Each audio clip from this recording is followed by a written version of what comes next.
নাও। আজকে বেগড়ি সমীরণ দাসের বাড়িতে রান্না পুজো খেতে এসেছি। প্রথমে হচ্ছে পাতে ইলিশ মাছের তেল দিয়েছে, এটা হচ্ছে ইলিশ মাছের তেল।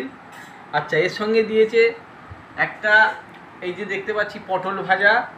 আচ্ছা, মেনু যেটা বলছি মেনু পটল ভাজা, তার সাথে হচ্ছে ঢেঁড়স ভাজা, আলু ভাজা, আলু ভাজা, এবং তার সাথে আছে একটা মাছ ভাজা। এটা হচ্ছে ইলিশ মাছ ভাজা, ইলিশ মাছ।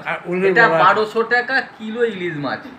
আচ্ছা, এবারে আপনারা দেখছেন এটা হচ্ছে ওল ভাজা, ওল না ওল কাঁচকলা, আর তার সাথে হচ্ছে এইটা ওলের বড়া আছে এবং কাঁচকলা ভাজা।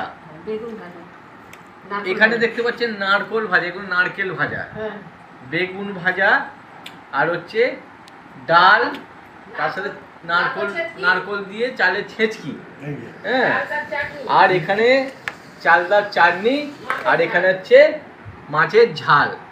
ঠিক আছে, ডালটা এই হচ্ছে ডাল। এবার আমি খাওয়া শুরু করছি। Thank you. এটা হচ্ছে এই নুন দিয়ে আমি মাছটা খাচ্ছি, মাছের খাচ্ছি। বন্ধ করো না, বন্ধ করে দাও। খুব সুন্দর উঠেছে তো।